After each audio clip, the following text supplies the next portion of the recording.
Alright, you bastards, this is Some-Belgian-prepper, and today I want to talk about something very odd, strange, and weird that could be useful for preppers.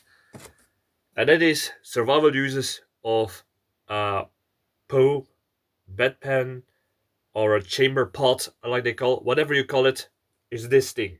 But before we talk about all the survival uses that you can have that, after a love, of course, if you're interested in survival courses in Belgium, there will be a link to my website, survivaltrainingbelgië.be, and also to my book called Bloody Crosses. It's a detective series, it's in Dutch, so if you're interested, take a look.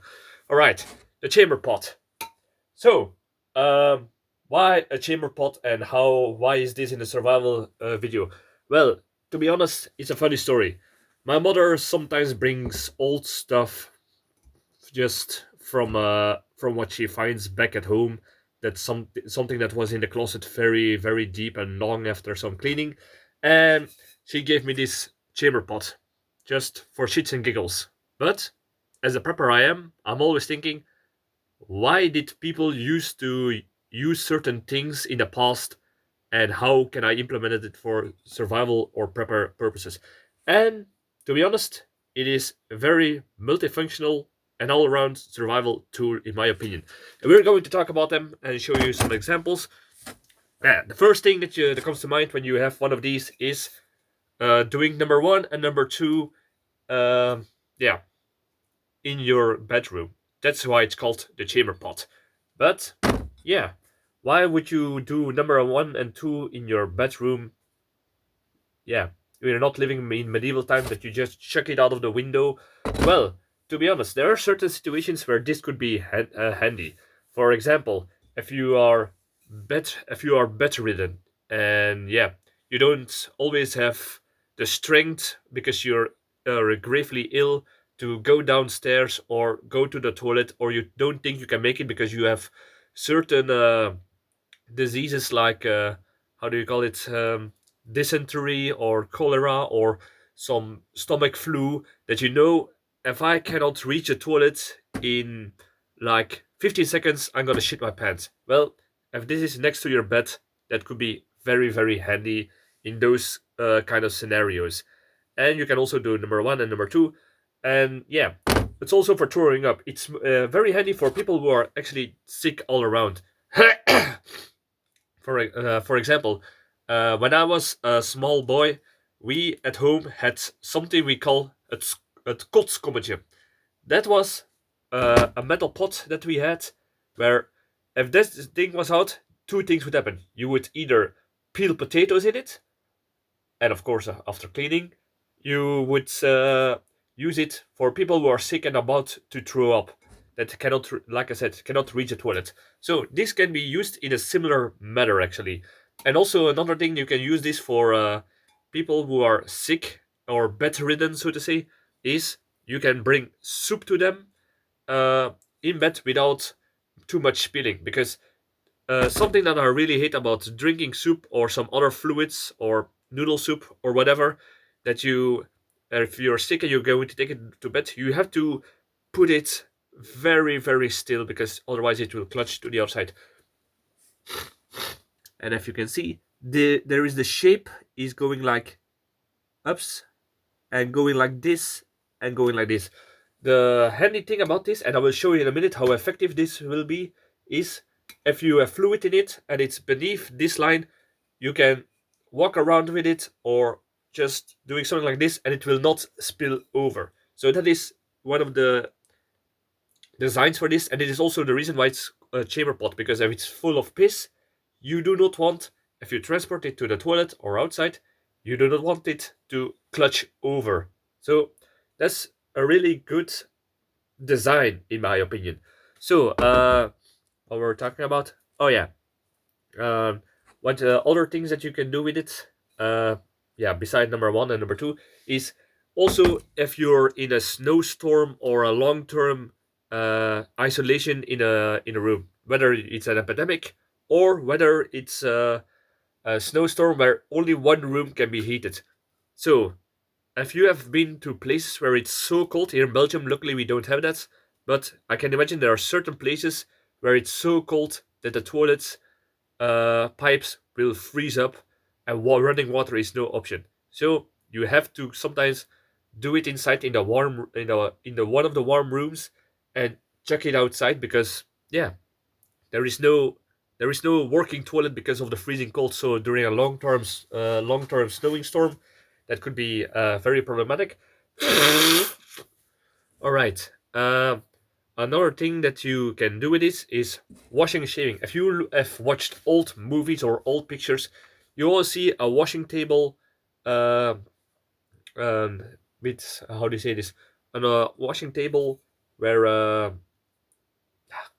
can also come to my words today, where they have one of these pots, and usually they use it to wash their face or some surface washing, because, like I said, certain situations you don't have access to directly clean water, and they is something that you used to have not in your bathroom, because bathrooms were kind of a luxury in the old days, but you can put it in your room, and you before you stand up, before you go to work or whatever, you can have a quick washing face, private parts, and then you're good to go. If there is no running water, if there is the water pipes are frozen, of course, if you that's also the reason why it's in the sleeping room, because the sleeping room is usually the room that you heat up, because yeah, you don't want to freeze in the night, and that's why this water is not ice cold if the rest of the house is not warmed up.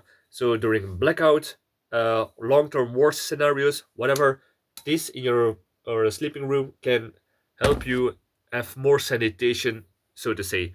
And another thing, if you have this in the bedroom and your curtains are open, sunlight can get inside of the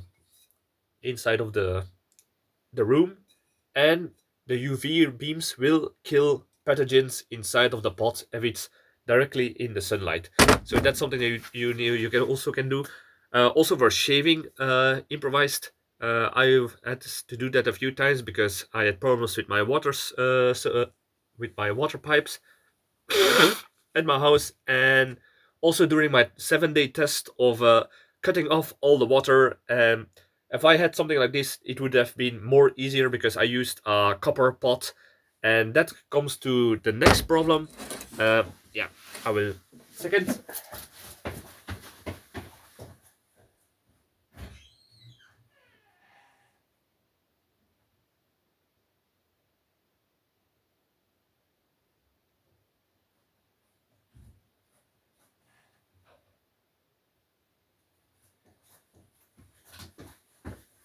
Well, this isn't a very good preparation from me.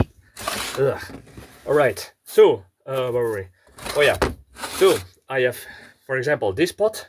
I will put it right here.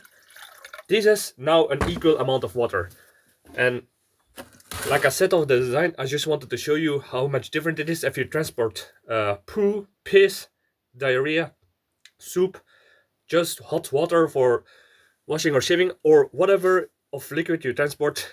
Um, it will be problematic if you are transporting. This is just a regular bowl. So I divided this into two evenly amounts of water. So if you have just a regular bowl and you're walking around, I don't know if you'll be able to see it. For example, so you can see if I just walk around, and even if you saw that, even with the smallest movement, there is some spilling to the sides. You saw it. I don't know if the image is, but it is just splashing all over. With the chamber pot, like I said, if it's beneath it, it's kind of nothing to do with one hand. If you do this with this pot, I do equal amounts of movement, and it just cannot get out unless you're really working it. Oh, yeah, I did a little bit too much because I cannot hold it straight, but it is more handier to handle this than just a bowl where it's just directly,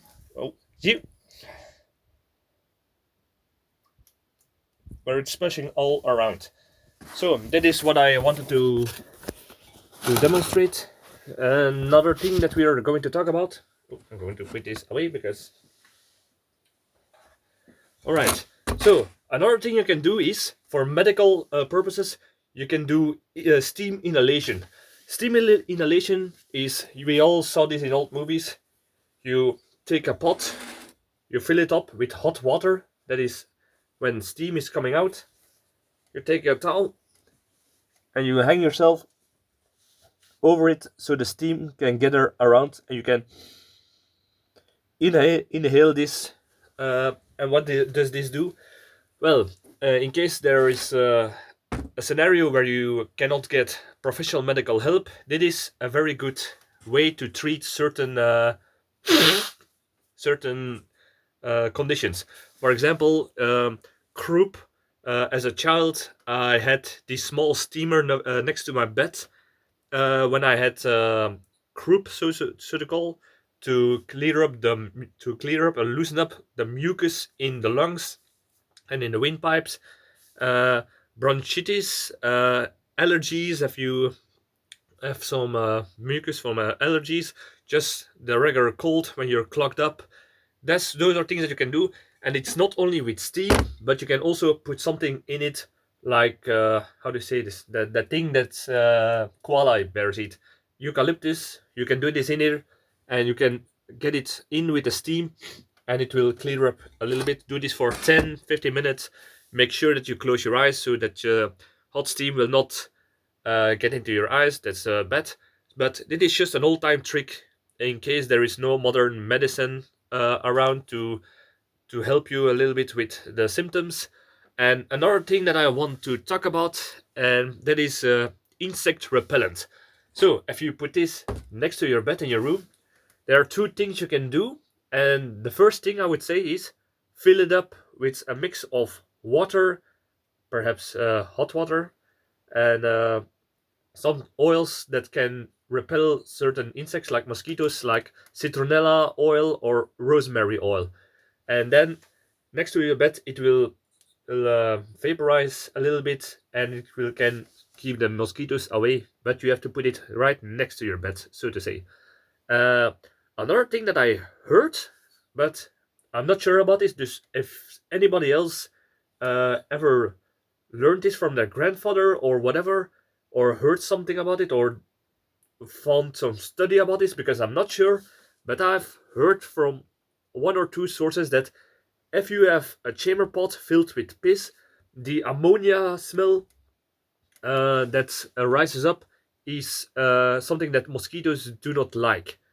And I'm a little bit skeptical about this, so what I heard is it works, but only for a short time. But the idea is, if you are sleeping in the old times, if you sleep in a small room with multiple persons, your wife, your children, then there is always somebody during the night that will have to take a piss, whether it's your wife, your children, uh, 1 or 2 times a night, and that will give enough ammonia to rise up that mosquitoes will be repelled in the room. I'm not sure about this, so please, if somebody else knows about this, I have not been able to test it out because there is no mosquitoes because it's winter time here now. So perhaps I will try this out in the future myself.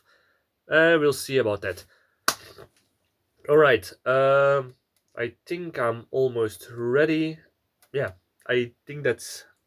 Yeah, you can also, yeah, for example, yeah, one more thing, you can also use this for cooking, perhaps for making soup, making dishes, or like I said with the example from when I was a child, we used to peel potatoes in it and then chuck it out to chickens. So uh, please let me know if you have any other things about this or about the insect repellents in the comments. I'm always eager to learn and try out new things. Like, subscribe, all the good stuff, and see you in the next video. Well, cheers, and don't forget to clean out your pot before using it for something else, especially for something medical.